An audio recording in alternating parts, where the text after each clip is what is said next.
ఖర్చులకు లేక 20,000 కూడా ఇచ్చిన. ఇప్పుడు ఆ పైసలు కూడా ఇయ్యను అంటుండు వాడు. ఏంది 20,000 ఇచ్చినావా? నందు నాకేమన్నా తెలుసా నందు, వాడు ఇస్తా అన్నాడు నందు. వానికి ఇక్కడ నుంచో వాళ్ళకి ఆడ ఎక్కడ అప్పిచ్చిండంట. వాళ్ళు మామ 5 రోజుల్లో నీకు కొడతా అన్నాడు. 5 రోజులు కాస్త 6 రోజులు వాళ్ళ దగ్గర చిల్లి గవ పైసలు కూడా లేనిది ఎందుకు చేసుకున్నాడు చెప్పు? అవసరమా? వాడన్నీ నా మీద నొక్కుతుండే. ఇప్పుడు నీ మీద భరోసాతోటి నేను పెళ్లి చేసుకున్నామా, నువ్వు ఇట్లా మధ్యలో హ్యాండ్ ఇచ్చినావు అనుకో బాగుండదు అన్నట్టు.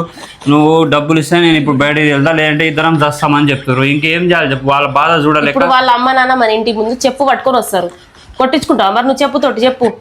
ఎందుకు బా ఈ లంచోడు వీడు అన్ని అడ్రస్ ఇచ్చేసిండు. ఏం చేయాలి మా జీవితం? నందు అయ్యిందేదో అయిపోయింది, నేను కావాలని చేయలే. ఏదో బావా అయిందేదో అయిందంటే సింపుల్ గా చెప్పేస్తున్నావు నువ్వు. హెల్ప్ చేయనందు. నాకు ఏం హెల్ప్ చేయాలి చెప్పు? అన్ని ఈ సిచ్యువేషన్ లో ఎలా బయటపడాలి నేను అన్నది ఒక హెల్ప్ చేయి. వాడు ఎటు సత్తే ఎటు పోతే మనకు అవసరమా? నాకు బయటలోనే ఇంట్లో చేస్తాను నువ్వంతా. నేను అదే చెప్పాను. నాకు ఇట్లాంటి లంగేశాలు నాకు చెప్పకరా, ఈ పనికిరాని మాటలు ఇవన్నీ చేయకని చెప్తూనే మామయ్య వాళ్ళకి తెలిస్తే ఏంది పరిస్థితి? వాళ్ళకి భయమైతుంది అమ్మ జీవితం.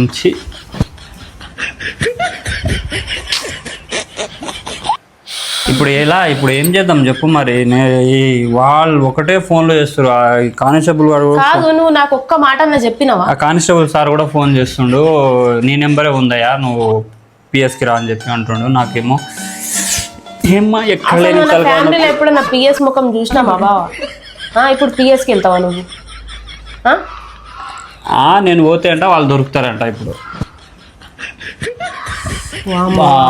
ఎక్కడ లేని టెన్షన్ అంతా నా మీదకి వస్తాయి. అరే చెప్తూనే ఉన్నా నందు, నేను వాడికి చెప్తూనే ఉన్నా. నన్ను ఇట్లా నా జీవితం దేంతోటి కొడతావు? అయిందంతా అయిపోయిన తర్వాత దేంతోటి కొడతావు? సరే వాళ్ళు ఏమైనా ఎక్కువ తక్కువ మాట్లాడితే ఏదో ఒకటి సెటిల్ చేద్దామని. నువ్వైతే టెన్షన్ వాళ్ళకే పైసలు ఇచ్చి వాళ్ళకి 20,000 ఇచ్చి మళ్ళీ నువ్వే మధ్యలో ఇరికినావు.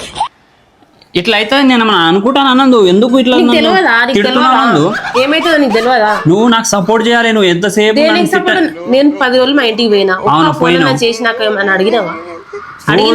రోజు నీకు ఫోన్ మాట్లాడతా, తిన్నావా, ఎలా ఉన్నావు, పాప ఎలా ఉంది అడుగుతున్నా. తిన్నావా అని కామనే కానీ ఇట్లా ప్రాబ్లం ఉంది మరి ఏం చేయాలి అని ఒక్క మాట అడిగినావా? అంటే ఇప్పుడు దోస్తు కదా అని చెప్పి ఫ్రెండ్ కోసం ఏమన్నా చేస్తావా నువ్వు?